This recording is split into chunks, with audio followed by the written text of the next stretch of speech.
Tell me, what is it you plan to do with your one wild and precious life?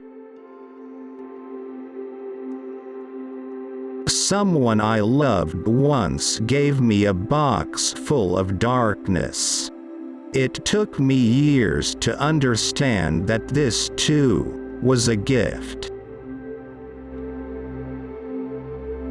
I don't want to end up simply having visited this world.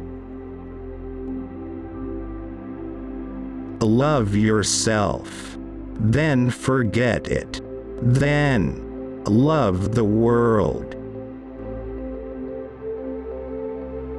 To pay attention, this is our endless and proper work. You can have the other words: chance, luck, coincidence, serendipity.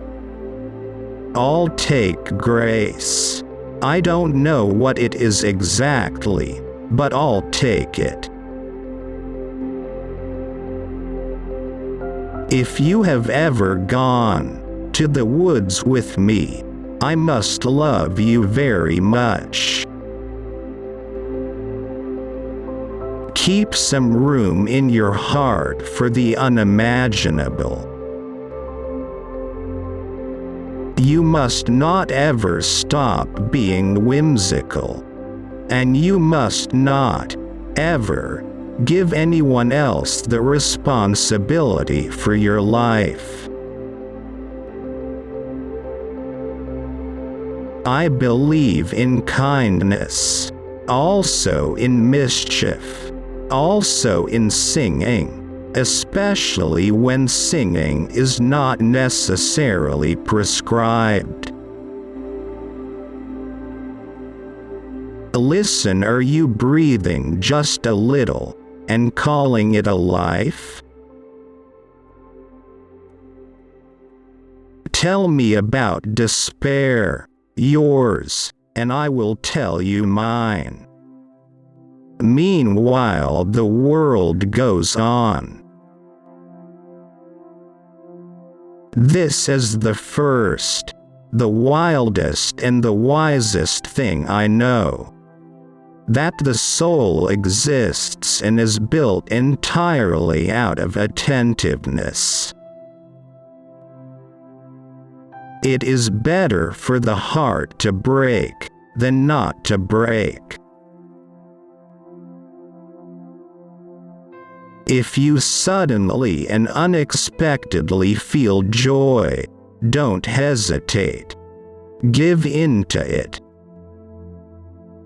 Tell me, what is it you plan to do with your one wild and precious life? I know many lives worth living. Also, I wanted to be able to love. And we all know how that one goes, don't we?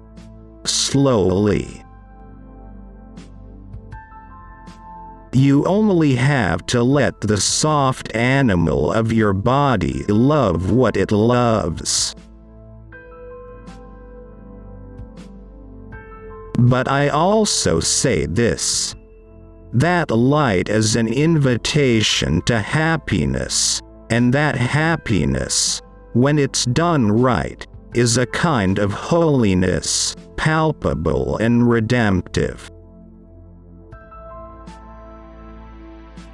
I held my breath as we do sometimes to stop time when something wonderful has touched us. Every day I see or hear something that more or less kills me with delight, that leaves me like a needle in the haystack of light. Watch now how I start the day in happiness, in kindness. Said the river. Imagine everything you can imagine, then keep on going. He is exactly the poem I wanted to write. I read the way a person might swim to save his or her life. I wrote that way too. I stood willingly and gladly in the characters of everything, other people, trees, clouds. I want to believe that the imperfections are nothing, that the light is everything, that it is more than the sum of each flawed blossom rising and falling. And I do. And now you'll be telling stories of my coming back, and they won't be false, and they won't be true, but they'll be real. It's not a competition, it's a doorway. What misery to be afraid of death. What wretchedness to believe only in what can be proven.